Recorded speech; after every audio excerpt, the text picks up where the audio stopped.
Okay, recording has started. So good morning, everybody. Welcome back to Math 115. Today is the last day before the exam. So tomorrow we won't have class. We will just, I'll post the exam at 8 in the morning and you can do the exam at your leisure. Just make sure that you scan it as a single PDF file to Blackboard no later than 9 p.m. Okay, so nice long window. It's open book, open note. Do not collaborate with other students or use the internet. Okay, please. I had to do take-home tests last semester too, and I had to deal with academic dishonesty the whole semester, and it created a really painful environment for a handful of students who did those things, and also for me. So let's just avoid it entirely, please. I don't take any joy in going after people for doing things like that, but I will do it because I feel like the class should be fair for the people who are participating honestly. So please participate honestly. And that's really all I have to say about that. So I'm going to share my screen now, and then basically you guys can ask me any questions that you want. If you want to see examples of certain problems, we can do that. I put together like a bunch of practice exams from like some other instructors in years past, so we can go through some of those and do some of those problems. Really, this review time is kind of like, I'm hoping that it's more student driven and that you guys have brought some things to talk about. So anybody want to start by asking a question or giving me something to do here?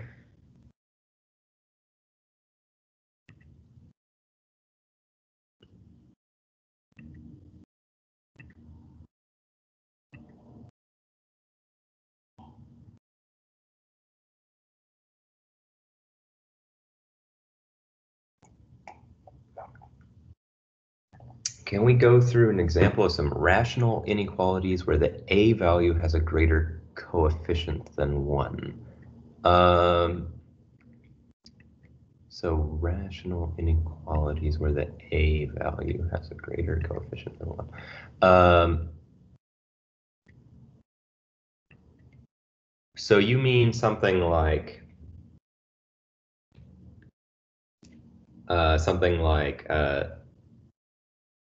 when you talk about like a quadratic equation, when you have like 6x squared plus 3x plus 2 is equal to 0 or something like that, or is this the a that you're talking about, this coefficient here on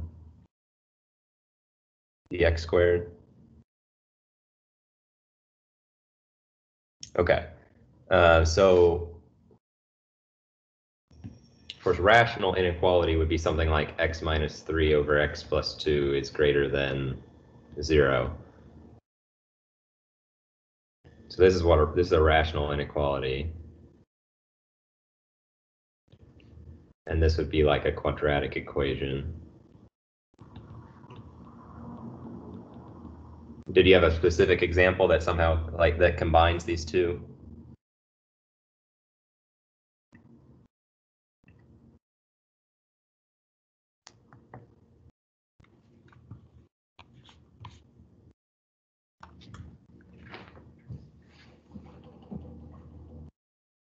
Otherwise, I'll pull one from the book. I'm just going to talk because it's a lot easier to do it this way than type it out. Yeah. But the one I was looking at, that's why I said rational inequalities, because it says like x squared plus 2x minus 15 over x minus 1, and then it's like minus 3 is greater than or equal to 0, where the x value on the top, the a value, is greater than 1. Okay, sorry, something like this? Yes. Am I missing anything here? No, just like, can we do it with the a value like greater than 1? Gotcha. So you just want to do a rational inequality, and you want some practice factoring the top when the a value is not 1. Exactly. Okay. Let me grab an example here.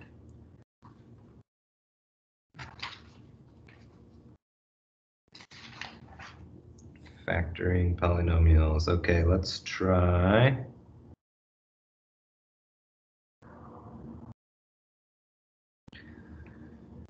Instead of this numerator, let's use this one. 6x squared plus 17x plus 12.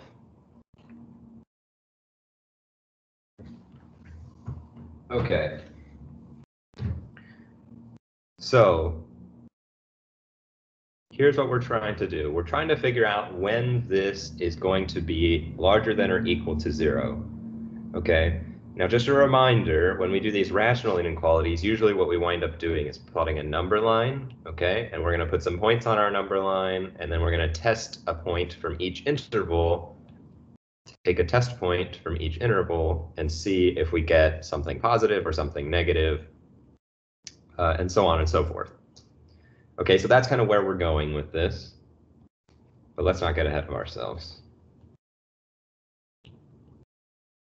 The motivation for why we use that method, okay, is because if we want to figure out when a fraction is going to be larger than or equal to 0, then we just want to consider when is the top positive and the bottom positive, or when is the top negative and the bottom negative, okay? If we take a positive number, divide by a positive, that's going to get us something which is larger than 0. If we have a negative number and we divide it by something negative, we're going to get something which is larger than or equal to 0. What's not going to work out for us is if we have a plus on top and a minus on bottom. That's going to give us something negative. Or if we have a negative on the top and a positive on the bottom, that's going to mess us up.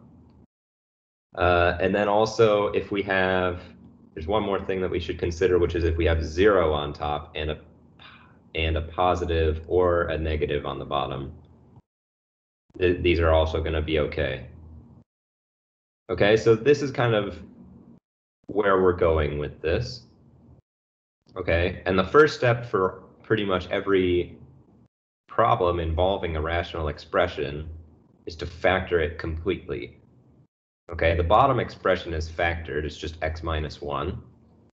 Okay, but we should try to factor that numerator before we move forward.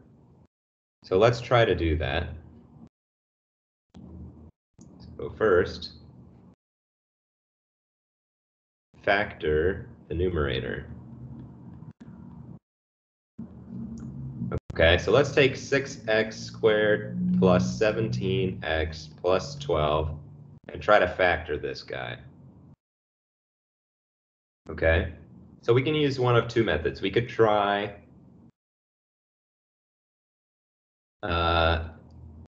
trial and error method, basically.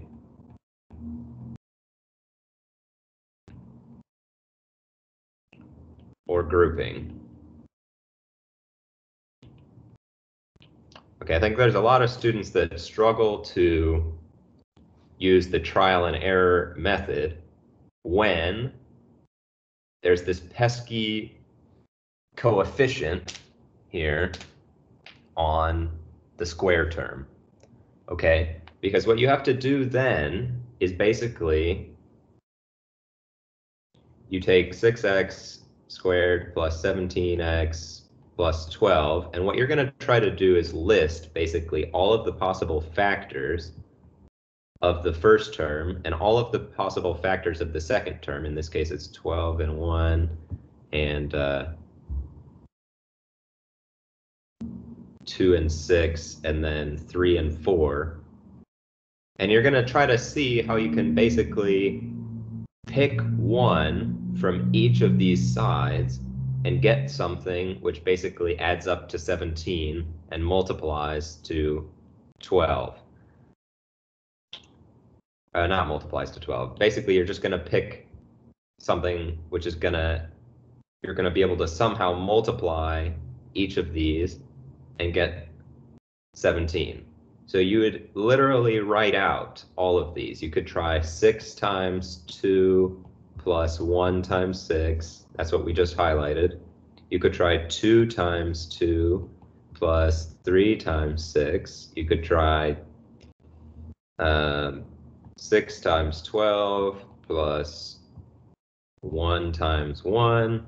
You could try 6 times 1 plus 1 times 12, and so on and so forth. You can just try basically picking these things until you get what you want, and then once you have the combination, you can kind of figure out how to go from there.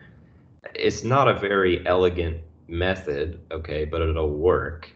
And some students are okay with doing that. And sometimes you can see it kind of easily if you've done a lot of factoring.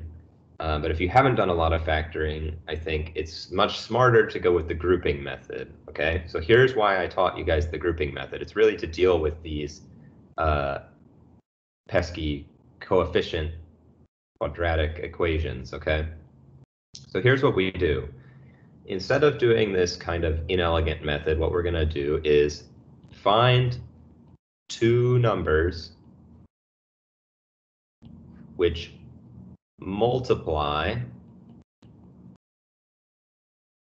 to a times c. In our case, that is 6 times 12 is, what is that, 72? No. Let's see, 5 times 12 would be 60, so 6 times 12 would be 72, yeah?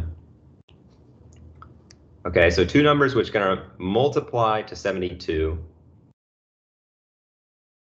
and add to b, which in our case is 17.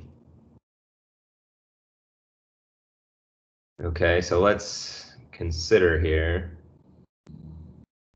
our options. So we're going to take 72 and we should find all of the possible ways which we can multiply numbers to get 72. First of all, we've got 6 and 12.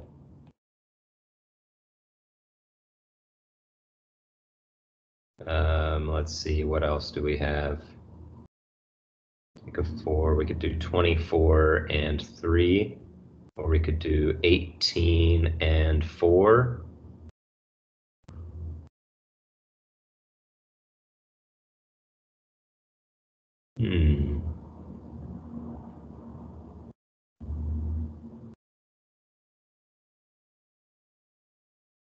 Something's a little bit sketchy here. We want it to multiply to 72. And add to 17. And it should be plus plus. So really they should just add to 17 as positive numbers. 72 is 2 times 3 times 3 times 4, maybe 9, and what would that give us? 8? Hey, there we go. Okay, so 9 and 8, I think, are going to be the numbers that we want. Okay, so we just write out all the possible ways which we can multiply two numbers to get 72. Okay, and we look for the one where we can add and subtract the factors in order to get 17. And we see if we add 9 and 8, we are going to get 17. And if we multiply 9 and 8, we're going to get 72. Okay, that was a hard one. So now what we do is split the middle term.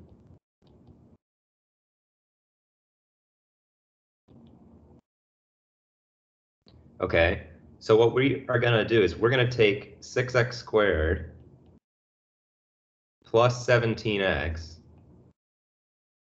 plus 12, and we're going to rewrite it as 6x squared, and we're going to split up this middle term into two pieces. We're going to do the exact same thing, but we're going to do it in two steps. We're going to add 9x, and we're going to add 8x. Whoops. And then we'll have our plus 12. Okay. So here's the advantage of this method so far. Okay, so far. In this one, we really have to consider the factors, by which I mean the trial and error method. We have to consider the factors of both sides, and we have to really consider the possibility of multiplying a lot more possible combinations. Whereas when we look at grouping, all we have to do is find AC, which is 72, and then we just have to consider what are the factors of 72, which are going to add to 17. Okay, so in particular, our list of possible additions and multiplications is much shorter, so we have much less to go through before we find out what we want to find out. Okay, and once we get to this step, we're going to do something clever. Okay, all I'm going to do is I'm going to write a parentheses around the first stuff and a parentheses around the second stuff, and then I'm going to take a GCF out from each of those. Okay, so the largest thing which divides 6x squared and 9x would be 3x. And if we took that out, we'd have left inside 2x plus 3. And the largest thing which divides 8x plus 12 would be 4.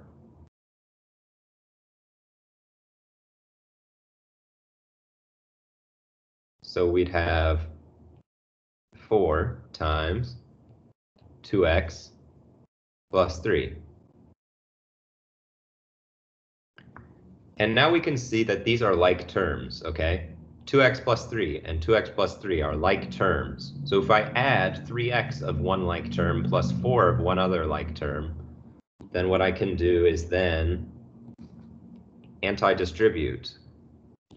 Okay, this looks like the result of multiplying the terms 3x plus 4 times 2x plus 3, right? Where I distributed 3x onto 2x plus 3, and I distributed 4 onto 2x plus 3. That's how I would go up 1.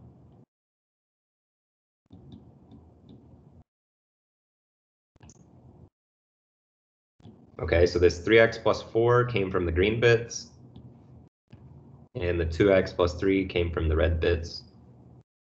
And now this thing is fully factored. Okay, so the way I do this grouping is really just find two numbers which multiply to a times c and add to b. Once I have them, split the middle term into those two terms. Okay.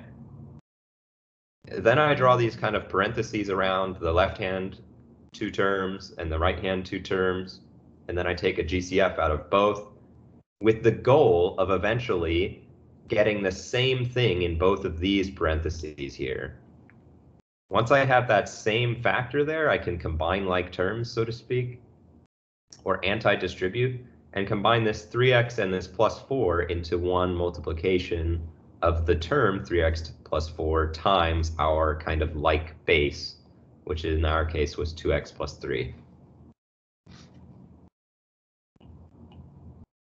Okay, so before we move on with the rest of the rational inequality, which this was all in service of, are there any questions about how we did this grouping process? Oh, thank you. Someone was helping me as I was struggling to think of 9 and 8.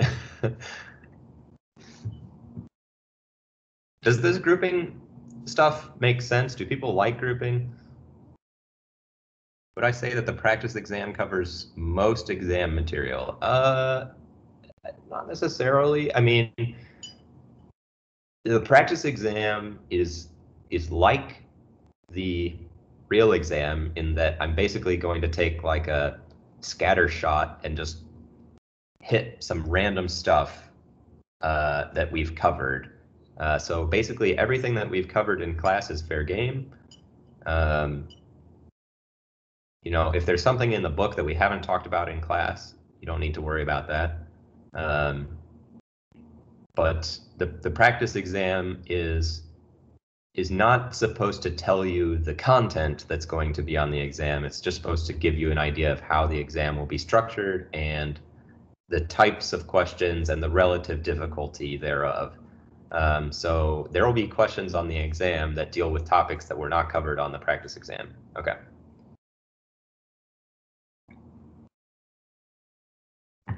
All right.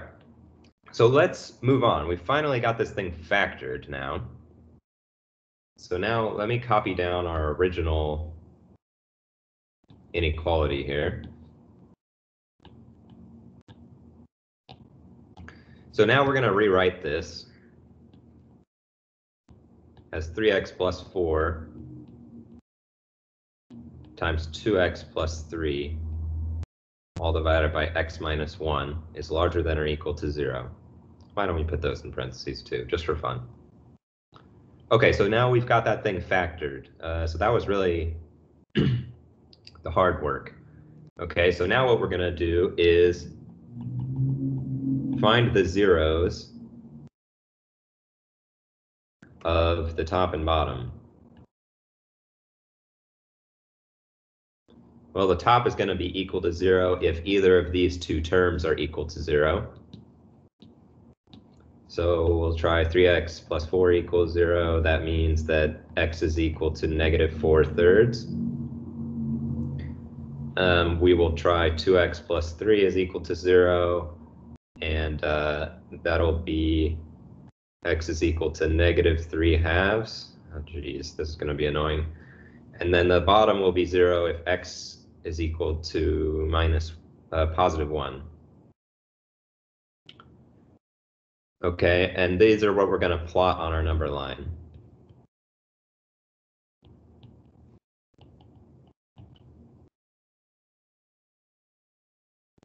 God, this is going to be a pain. Okay. So let's put our number line here. We're going to put, here's positive 1.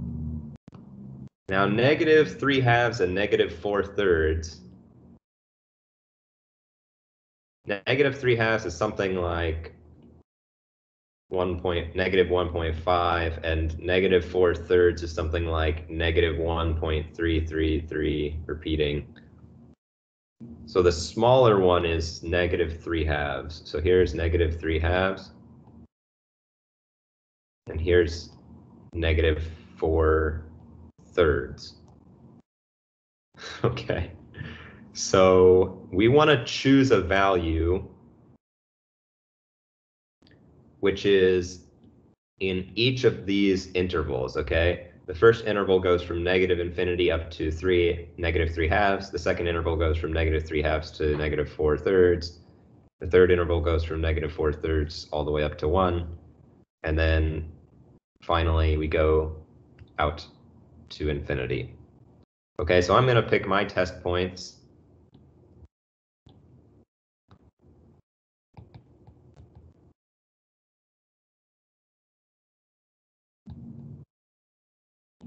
From each interval as follows. I'm going to take positive 2. 0 is always usually pretty easy to plug in. This direction I'll take negative 2. And then we want something which is in between negative 4/3 and negative 3/2. I'm going to choose something like negative 1.4.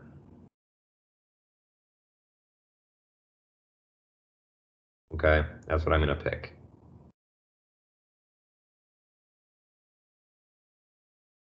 Okay, and now I just want to check whether in each interval we're going to be larger than or equal to 0 or less than or equal to 0 by checking my test point. Okay, so let's try plugging negative 2 into our inequality here. We would get negative 6 plus 4 times negative 4 plus 3 divided by negative 2 minus 1. So that's going to be negative 2 times negative 1 divided by negative 3 is going to be equal to 2 divided by negative 3 is equal to a negative 2/3, which is a negative number. So in this whole region, we are less than or equal to 0. Actually, we're less than 0. Okay? So that's how that works. So that region of the number line, we're definitely not going to fill that in at the end because it's less than 0, and we want our inequality to be greater than or equal to 0. Okay, so that's not going to get a filled in part. Okay, so that was -2. Now let's try 0. 0, we'd get just 4 times 3 divided by -1 is equal to -12 is less than 0. So again, in this region, we're going to be less than 0. Let's try plugging in 2. We would get 10 times 2 times 2 plus 3 is 7 divided by 1 is going to be 17, which is larger than 0. So in this right-hand region, we're larger than 0. And I've been avoiding plugging in -1.4 because, gosh, that's going to be a pain. But let's do it.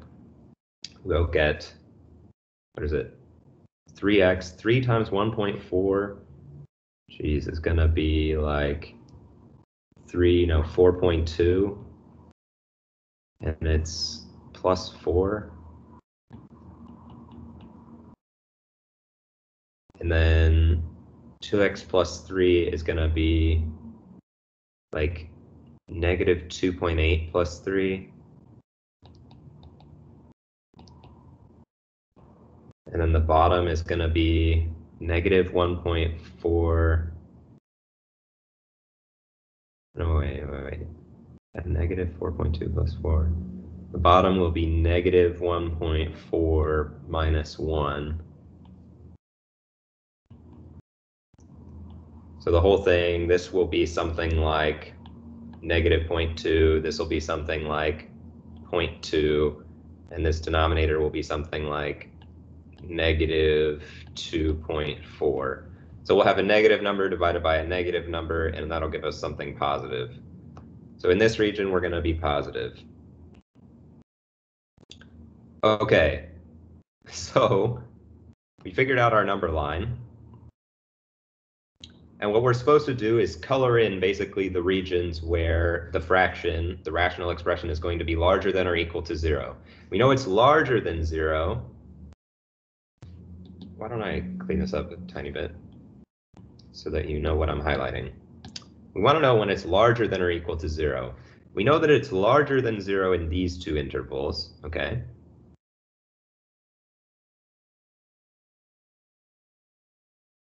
And we know there's two places where it's actually equal to 0. This fraction will be equal to 0 if the numerator is equal to 0. And the numerator will be equal to 0 when x is equal to -4/3 or when x is equal to -3/2. So if I was going to finally actually fill out this graph, I would put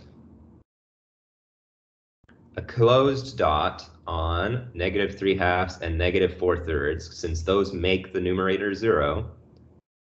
I would fill in everything which is in between here. Okay.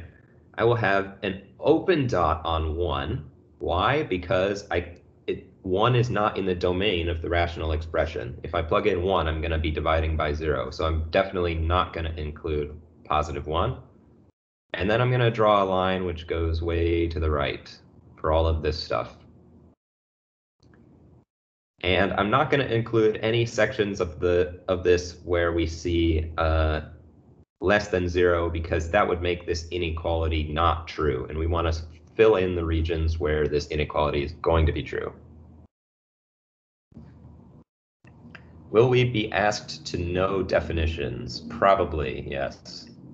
I'd say most likely you'll be asked about some kind of definition, or you'll be asked about some kind of conceptual questions about certain topics that we've talked about. So I would say yes, know the definitions, but it's open book, so you can always just look the definition up.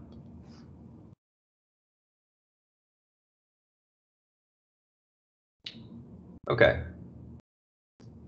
So this is how we draw the number line. Let me copy it down and we'll switch it to interval notation.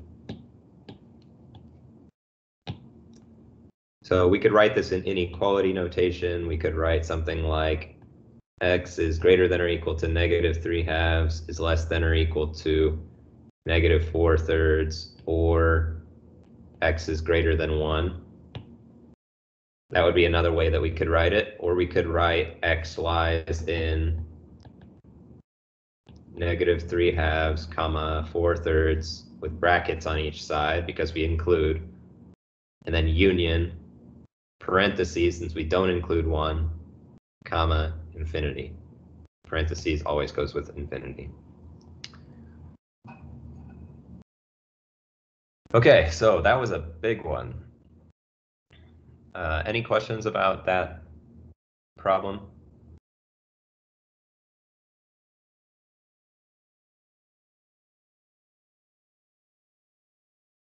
How to find the domain of compositions of functions. Yes, but let me get to Sam's question first, because rationalizing the denominator is going to be faster. And also he asked first, so we'll do that one next. Unless there's any lingering questions about this this problem here.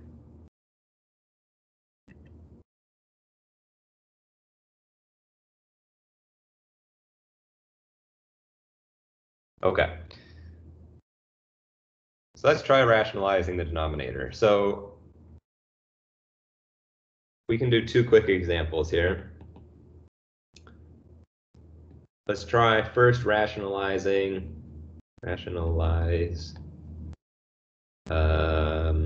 don't know, x plus 1, no, not x plus 1. We'll just do 1 plus the square root of 3 divided by the square root of 7. Okay, so the goal here is to rewrite this expression in a way that's exactly the same, except we rewrite it in a slightly different way, okay? So for example, we can rewrite the number 1 as the number 2/2, or 3/3, or 4/4, and so on and so forth, right? There's a million different ways which we can represent this number as a fraction. The same thing goes for this one, okay? We can rewrite this in a new way, okay?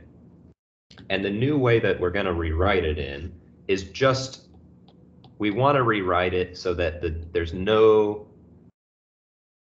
irrational numbers in the denominator, okay? So 7 is, the square root 7 is undesirable in the denominator.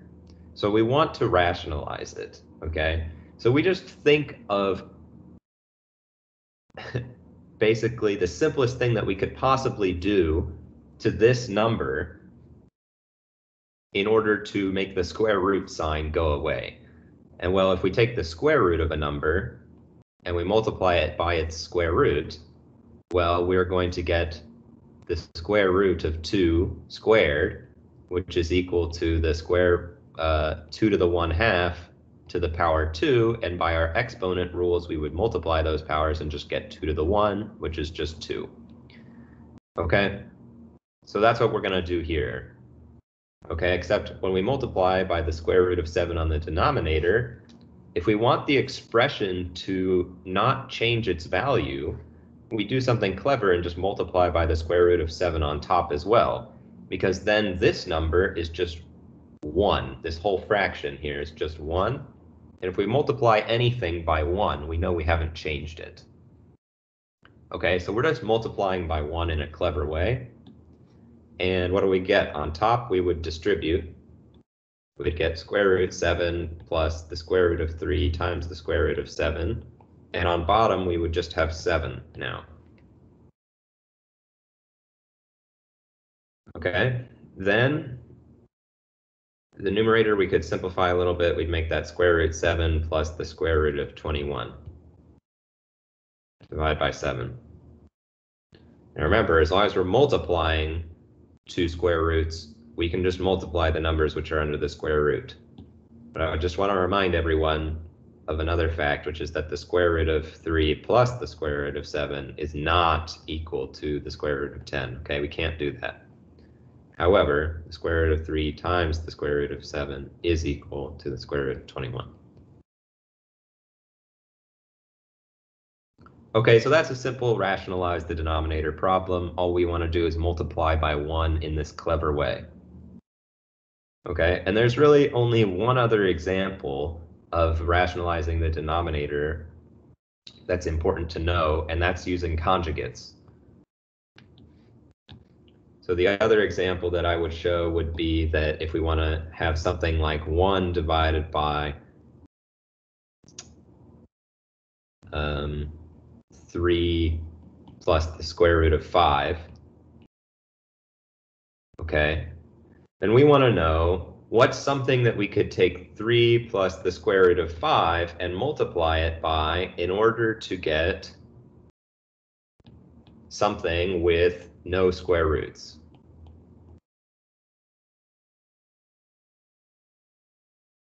Okay, and the clever thing that we do is we multiply by what's called the conjugate. Okay, and the conjugate is defined to be the same exact expression except we flip the plus to be a minus. And if we do that, then when we FOIL this out, we would get 9 minus 3 root 5 plus 3 root 5 minus the square root of 5 squared, which would be equal to just 9 minus 25, because these interior terms are going to cancel out. So that's the clever trick here. Of course, we know that if we multiply the denominator by that, we should also multiply the numerator by that.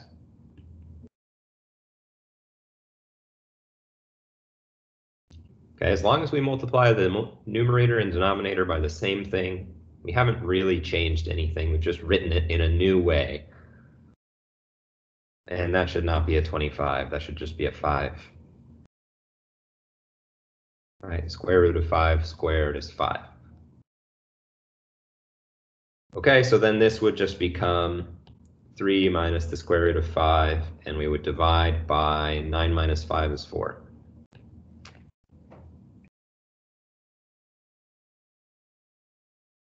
Okay. So that's rationalizing the denominator. Does that make a bit more sense now, Sam?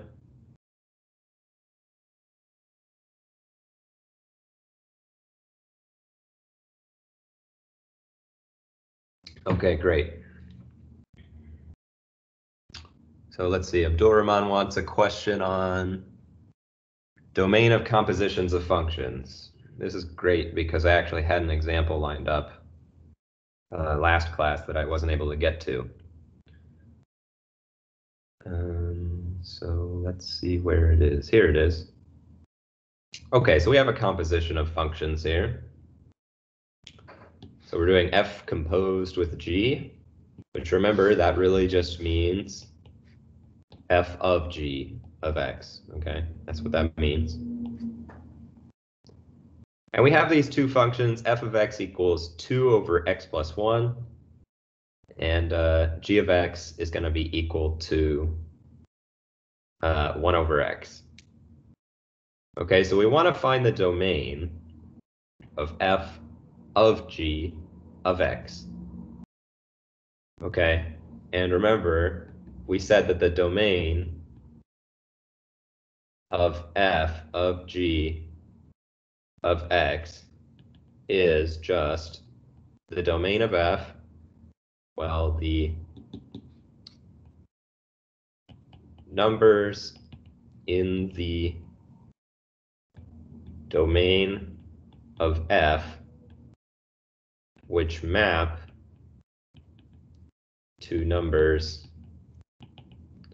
in the domain of g. Okay, that was what we said. So let's first figure out the domain of f and g. Well, the domain of f is just going to be all the values which we can plug into the function 2 over x plus 1, which makes sense. Okay, so that's going to be everything except when the denominator is equal to 0. So the domain of f is really just going to be x is not equal to 1. Or you could write it, I'm sorry, -1. Or you could write it -infinity, comma, -1, union, -1, comma, infinity. Okay, now let's check the domain of G. That's going to be everything which we can plug into the function 1 over x and get something which makes sense. Okay, so that's everything except for 0.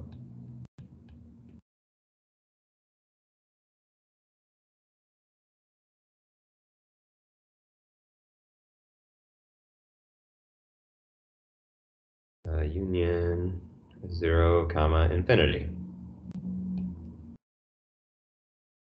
Okay, so the process here is going to be the following.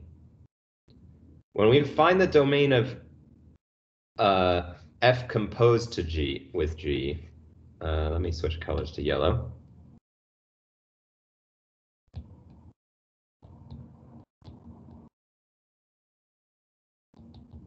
It's going to be the domain of f less any values x for which f of x is not in the domain of G.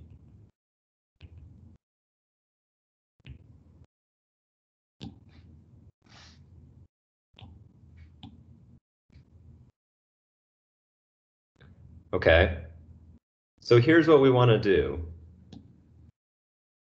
We'll start with -infinity, comma 1, union -1, comma infinity.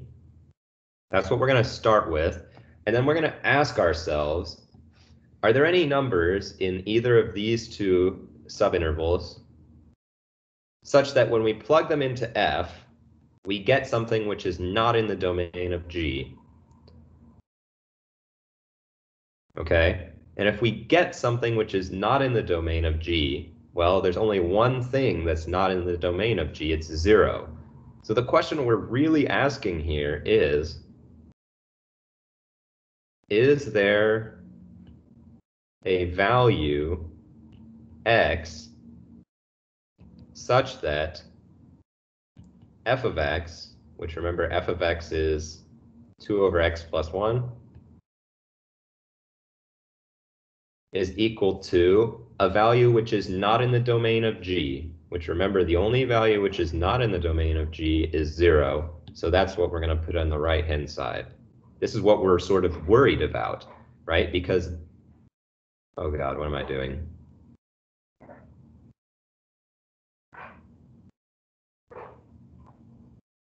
Oh, I've made a mistake here. Oh, geez. Okay. I'm sorry. I flipped the order of these things. Okay. We start with G. Of course, we start with G. So let me just bring everyone's attention to what I wrote down here. What I wrote down was wrong. I flipped these. It should have been that the domain of f composed with G is going to be the numbers which are in the domain of G, which map to numbers which are in the domain of f. Okay? We should write it in this order because when we do f composed with G, we plug in G first. Okay, we plug in G first.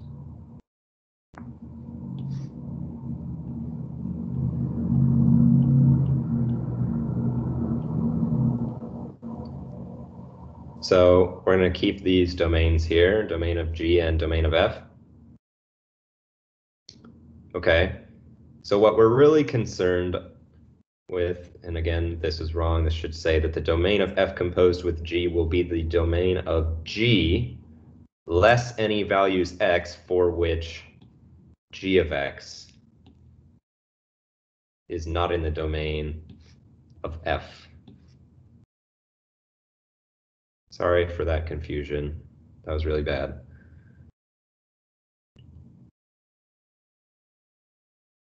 Okay, so here's why.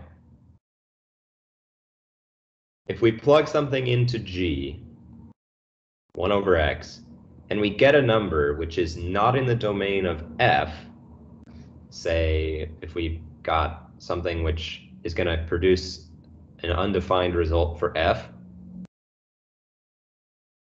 then we're going to be in trouble. Okay? So the question here is really, is there a value of x such that g of x, which is 1 over x, produces a result which is not in the domain of the function which we then want to take the result and plug into? So the real issue here is if we plug something into g, and we get -1, then we won't be able to plug into f, because that would produce a 2 over 0 for f.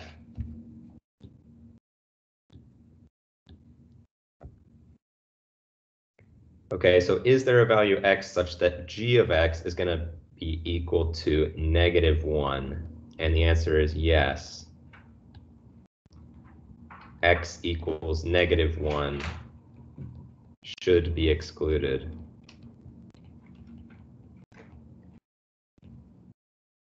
So therefore, our result here is going to be as follows.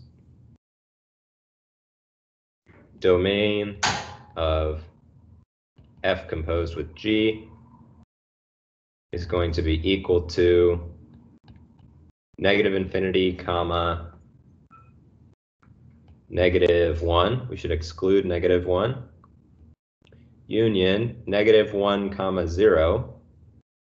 Okay, we inherit the fact that we exclude 0 from the fact that we started with the domain of g. Okay, so we started with the domain of g, and union 0, comma, infinity.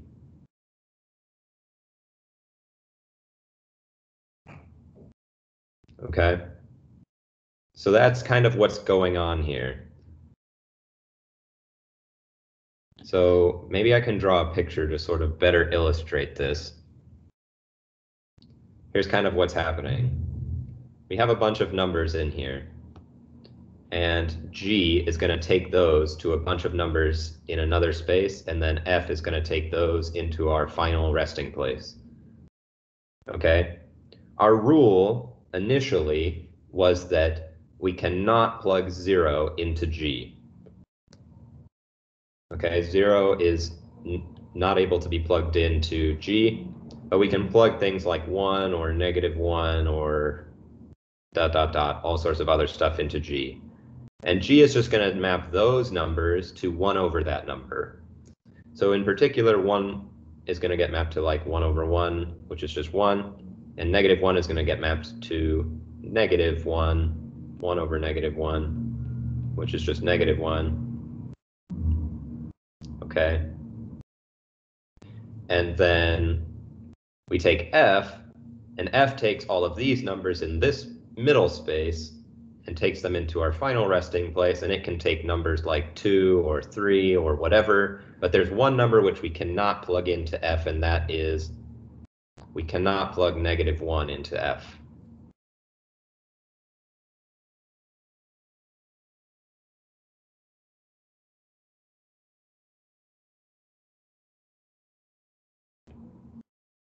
Okay, so the only things which get mapped into their final resting place are going to be everything in here that gets mapped to other than that one point.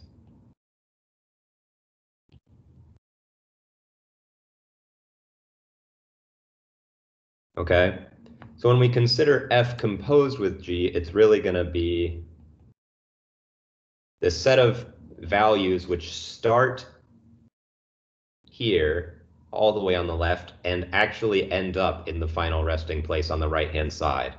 And the point here is that we have to exclude any numbers which are not in the domain of G because they can't possibly make it all the way to the right-hand side because they can't even make it to the middle, right? So we start with the domain of G, and then we subtract anything which maybe makes it to the middle but can't make it the rest of the way. That's basically what's going on here. Okay, so I'm 2 minutes over time, so I got to stop this discussion here, or at least pause it and say that class is over now. But I do have office hours from now until 11:30. So if anybody wants to stay and continue with the review, I will hang out here for another 2 hours and 10 minutes. You guys can continue asking any questions that you guys want about the material, or I can provide you with further review just from what I had prepared for today.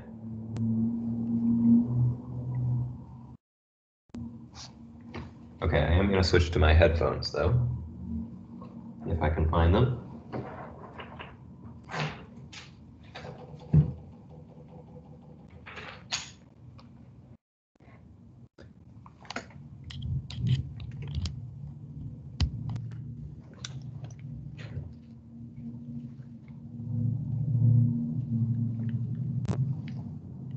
Okay.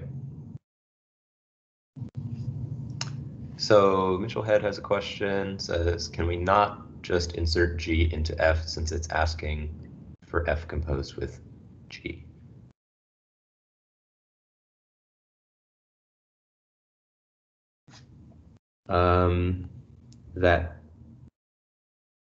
I think I see what you're saying. So the question is, could we find the rule?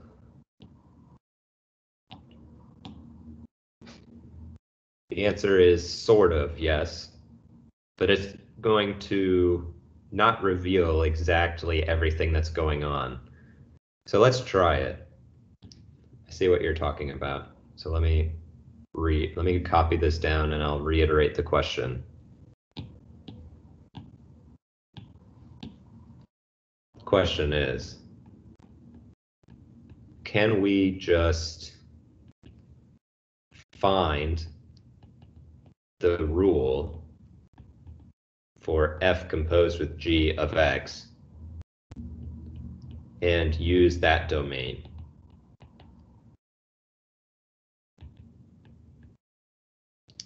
So let's explore this. First, let's try plugging in G of X in for F of X. See what we're going to get. We would get F of G of X is going to be equal to 2 over 1 over X plus 1.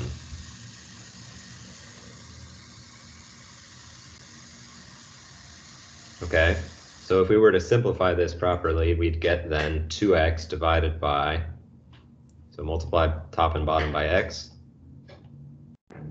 We get 2x over 1 plus x.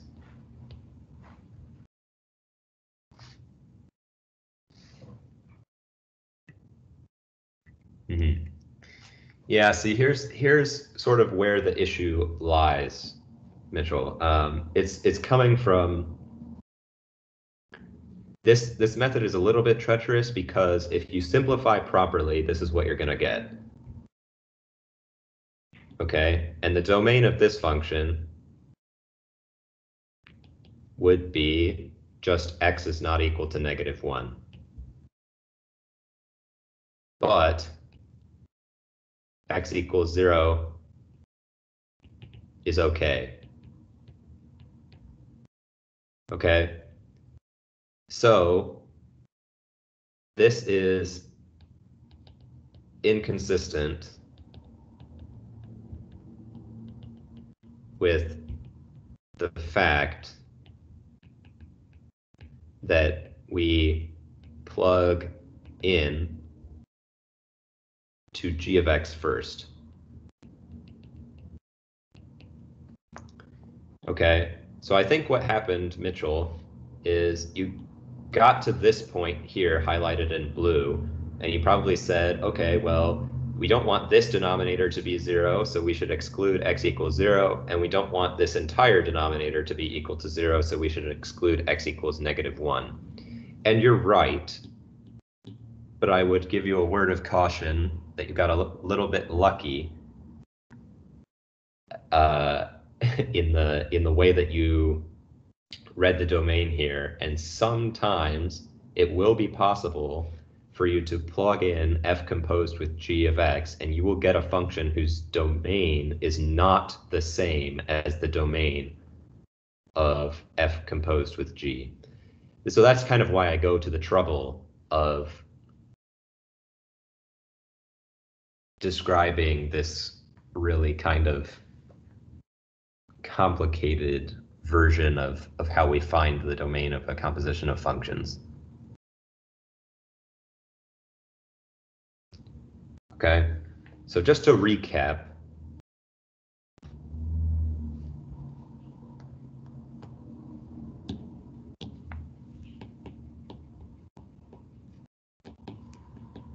to find the domain of f composed with g of x, start with the domain of the inner function.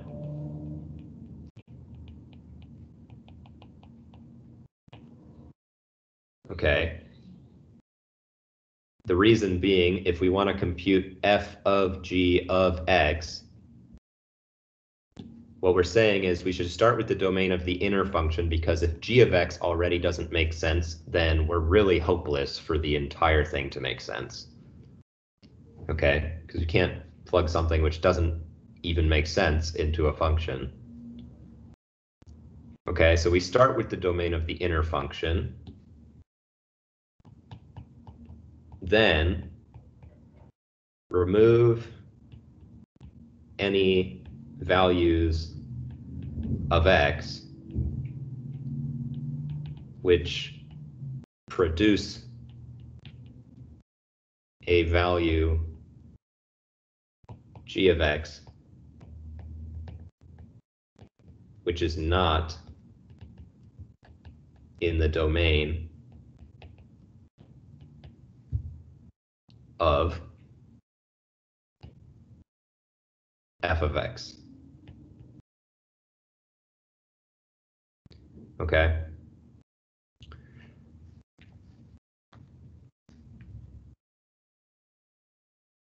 What's this problem? Because somehow I got really close, but my final answer was okay, off. Okay. Yes, 1 second, Sam. Let me just put a bow on this discussion about the domain of compositions of functions by giving an example to Mitchell of a case where that method wouldn't quite work. Okay, so let's try f composed with g of x. Let's find the domain of f composed with g of x where g of x is equal to 1 over x and f of x is equal to 0. Then the rule for f composed with g of x is just going to be 0, right? If we plug 1 over x into the function 0, well, it doesn't matter. There's nowhere for us to plug it in. We just get 0. And the domain of the function h of x equals 0 is all real numbers. We can plug whatever we want into that, right? But the domain of f composed with g of x, we have to start with the domain of g of x and then subtract from that domain any numbers which produce something which is bad for f. So since there's nothing bad for f, this is just going to be equal to the domain of g. So this would just be negative infinity comma 0 union 0 comma infinity. Okay, so does that make sense, Mitchell, why that sort of put us into a pitfall?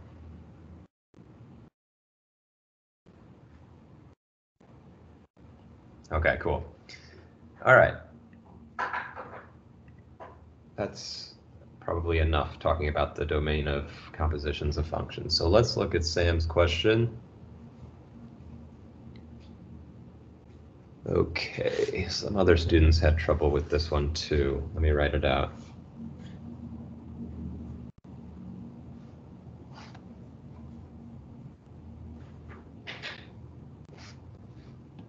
(8k squared minus 6k minus 5 is all divided by k squared plus 8k.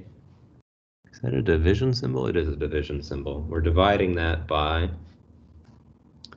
4k minus 5 over k cubed plus 7k squared. No, just 7k squared, yeah. Minus 8k. And we're going to take that whole thing and multiply by, k squared minus 6k plus 8 divided by 2k squared minus 7k minus 4. Plus 8k, 4k minus 5, k cubed plus 7k squared minus 8k, k squared minus 6k plus 8, and then 2k squared minus 7k minus 4. Okay.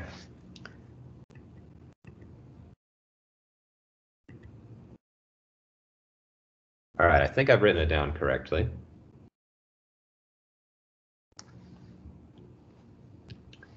So it looks like we have a bunch of rational expressions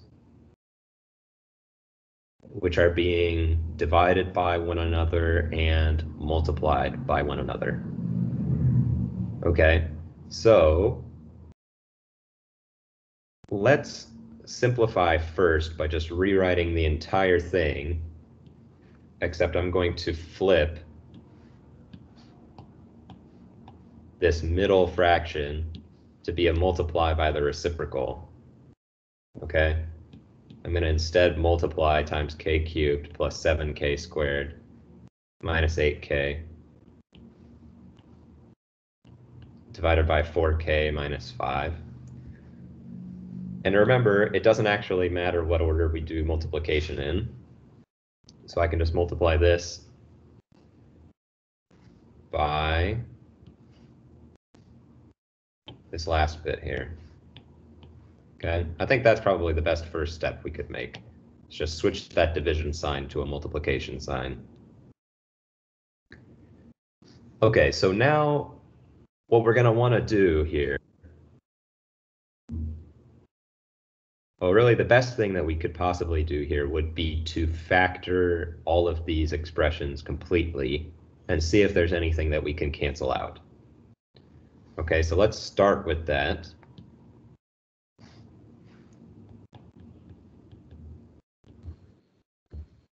By factoring everything.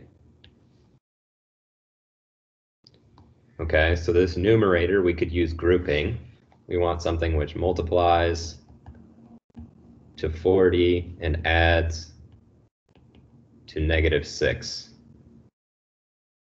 How about negative 10 and 4? Multiplies to negative 40 and adds to negative 6. That would be negative 10 and 4. So we'll do 8k squared minus, we'll do plus 4x minus 10 x minus 5, and then that would factor as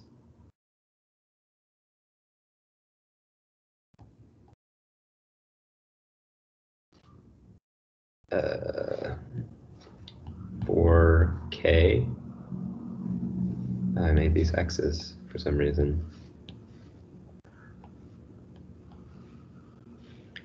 4k times what? 2k plus 1 plus negative 5 times 2k plus 1 equals 4k minus 5 times 2k plus 1. So that's how we factor the first one. We would get 4k minus 5 times 2k plus 1, all divided by k times k plus 8. Okay, now we can factor this middle one. We can take out a k first and foremost, then we'll have k plus 8 times k minus 1 divided by 4k minus 5. Factor the last one, the numerator will be, I think, k minus 2 and k minus 4. And the denominator will be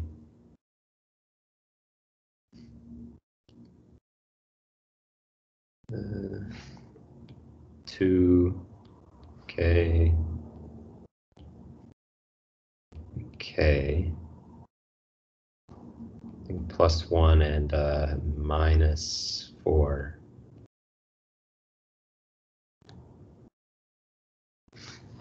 Okay, so are you with me so far, Sam?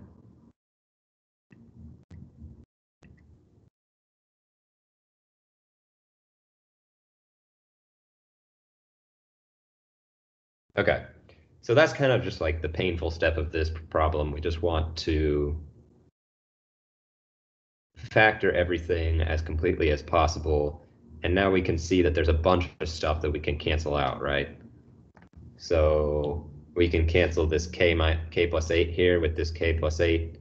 We can cancel this k here with this k. We can cancel this 4k minus 5 on the top with this 4k minus 5 on the bottom. We can cancel this 2k plus 1 here with this 2k plus 1 here. And we can cancel this k minus 4 here with this k minus 4 here. And what are we left with on top? We just got k minus 1 times k minus 2.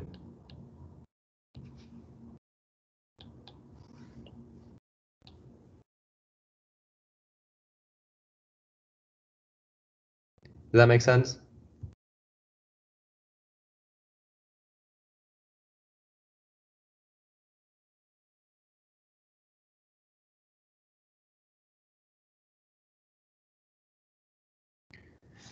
Okay, so really this problem was a little bit intimidating at the start, but let's recap what we really did. All we did was first we switched this division to multiplication by a reciprocal. Okay, we got rid of the parentheses since we know that we can multiply things in any order that we please. And then it was a little bit annoying to factor everything because we had to use grouping on, oh, really we had to use grouping on 8k squared minus 6k minus 5, and we also had to use grouping on 2k squared minus 7k minus 4. I just kind of did it quickly so as not to be really redundant. And then we just canceled everything that we could possibly cancel from the numerator and denominator. And we were left with just k minus 1 times k minus 2. Okay, yeah, I just messed some factoring up. Yeah, that can hurt you. Remember, anytime that you factor, you can always check your factoring. So we got, once we did our factoring, we were here. You can always check your factoring by FOILing out the factors that you found. And we should get back, we would get 8k squared minus 10k plus 4k minus 5, and that we should check to make sure that this is actually equal to what we were originally trying to factor, which was 8k squared minus 6x minus 5, I think. Okay, so you can always check by FOILing.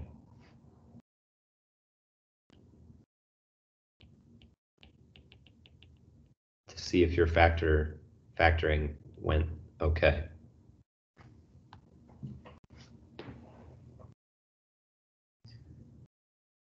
Okay. Question 1 on the practice exam. Yeah, sure. You know, there's like a solution video on the YouTube channel, right? Do you want more details? Yes, yes, I do. But I'm a little bit confused between non-negative slope and negative slope. Since my the English is not my first language, I'm a little bit confused between the suffix, these things. Yes. So here's what I should say. What is the definition of a positive number? Here, I'll write it down very clearly. X is positive if X is larger than 0. X is negative if X is less than 0. X is non-negative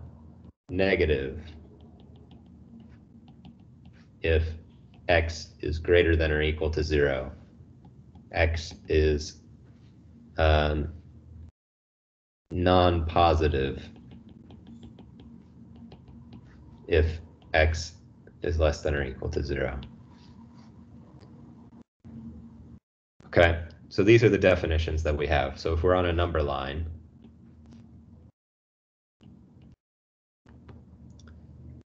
the positive numbers are going to be everything to the right of 0, but not including 0. The negative numbers are everything to the left of 0, but not including 0. Okay? If we say that it's non-negative, then what we mean is it's either positive or 0. Okay? So in particular, this is the one that we're interested in, right? Non-negativeness.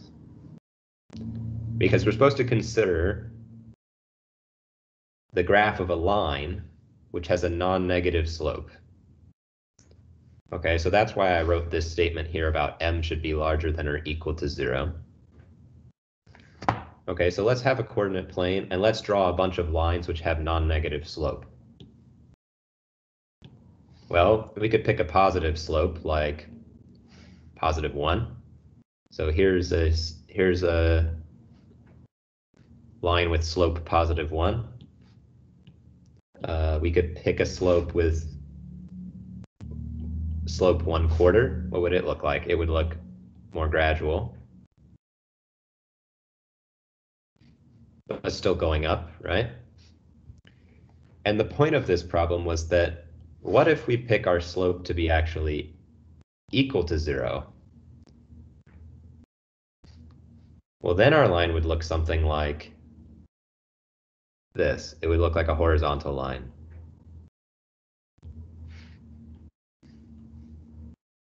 So m equals 0 is still non-negative. Which means y equal to b. Exactly. This would be y equal to some constant c, maybe. So that's c right there. Okay, so the point here is that if we have a non-negative slope, then what we're saying about the line is that it is either increasing or horizontal. Okay. Does that make sense? Yeah. So when I wrote down this final question here, which says a linear function with a non-negative slope is always, sometimes, or never an increasing function, the reason I put sometimes is because although, yes, if m is a strictly positive number, it will be an increasing function, it's possible that sometimes we would have a horizontal function, in which case it's not an increasing function. Okay, it's a constant function. Does that make sense? Yeah, that makes sense. If we change the question to a linear function with negative slope, it will be never.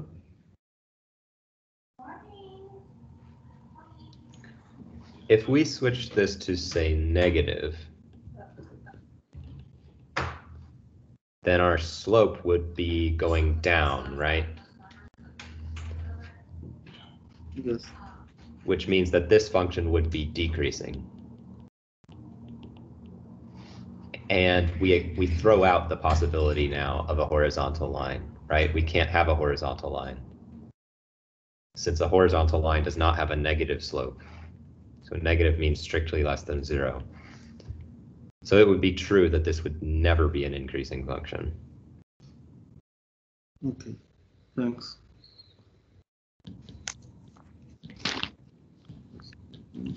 Yeah, but the confusing thing here, though, is that the word Yeah. non-negative means the opposite of negative, basically. Sorry, because I thought that everything in Arabic and it doesn't make sense at all. Yeah, I can totally understand that. So yeah, I would just, this is really the key to everything here, is these 4 statements. Just let me mark the question that I was about to ask you. Yeah, sure.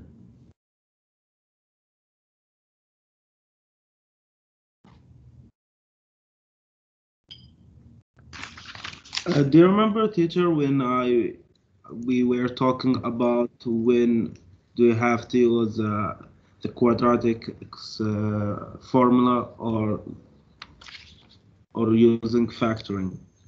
Mm-hmm. Yeah, and I remember my connection was unstable. I wouldn't be able to send you an email that time, and I forgot it.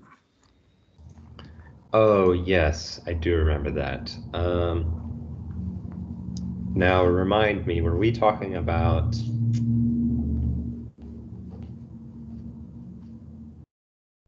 I think maybe you had a confusion about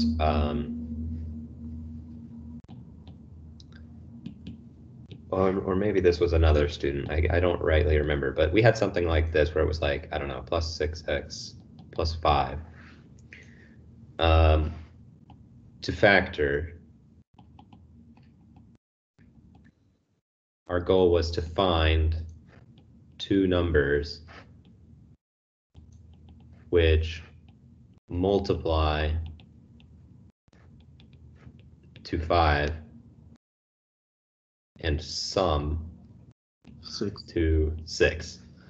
And I think maybe you had a confusion about, you got these 2 switched up, that we should Yeah. be adding to one and multiplying to the other. Is that right? The first lecture. Mm-hmm. So is that what you wanted to talk about, or was there something else? When should I have to use the quadratic formula or factoring? And I see. as I know, I can use either if I have an equation. Mm-hmm. Yeah, so my recommendation would be use factoring whenever possible.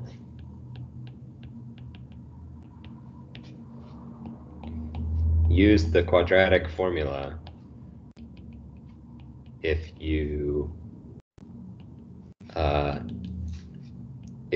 get stuck factoring, or if the quadratic is irreducible.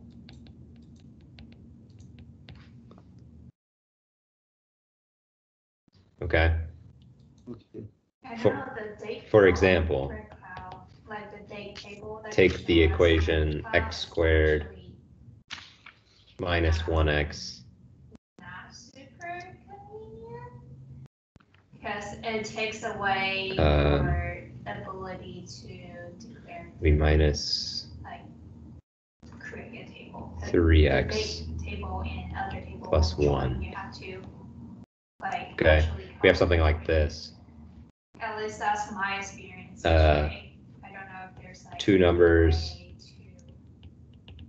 which multiply to 1 but sum to 3 is not going to be possible. Yeah. In this case, I have to use quadratic formula. Correct. So this would be a situation where this is irreducible. It could be that I just don't understand the date table. So then we would use the quadratic formula. We'd get positive 3 plus or minus the square root of 9 minus 4, all divided by 2, should be 3 plus or minus the square root of 5, all over 2. Okay, so that's a situation where our roots aren't really integers. Okay. Thanks, teacher. Mm-hmm. Yeah, I mean, I didn't really put much on the homework or probably on the exam about like irreducible quadratics. Mostly talking about how to factor or use the quadratic formula on quadratics which have nice integer solutions. So, you know, you might want to do it if you had something like really crazy like Yeah, actually, like, teacher, I already have this course 2 years ago, so yeah, and I just ask a lot of questions because sometimes teachers are required to follow their steps in solving equation. When I ask about the domain of conversion function, the best we use 3 steps. First, find we first find the domain of g of x, and then simplify, and then find the domain of conversion function, and then union it together. Because yeah. You're basically on the right track, but we want to intersect them actually. So if we have f composed with g for the domain of this, here's how I would say it. Find domain of g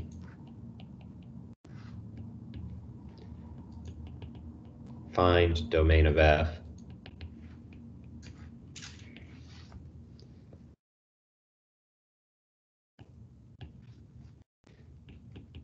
find values in domain of g which produce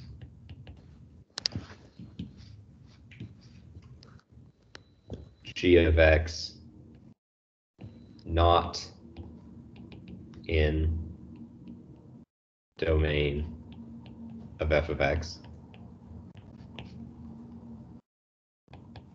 And then finally, domain of f composed with g is domain of g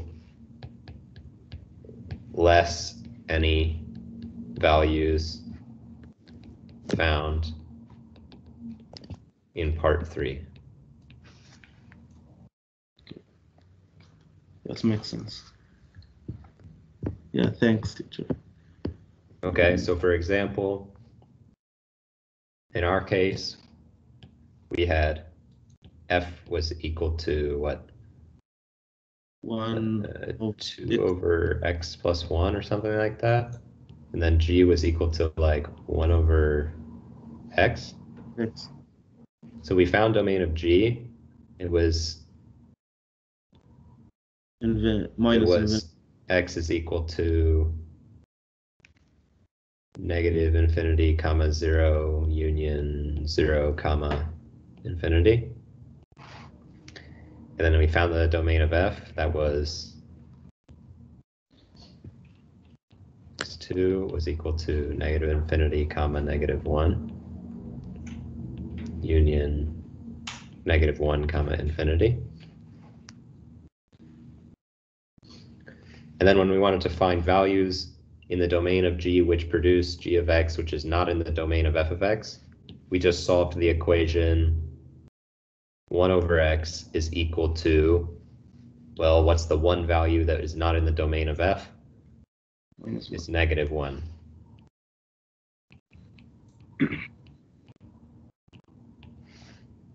Okay, so x equals negative 1 was the value that we found in 3. So finally, for the domain of f composed with g, we just took the domain of g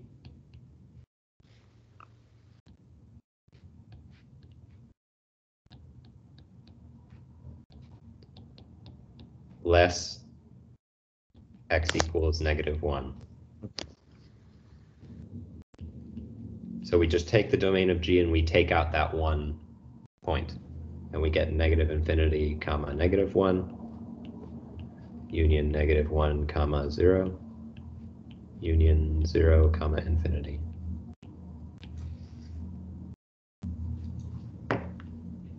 Thank you.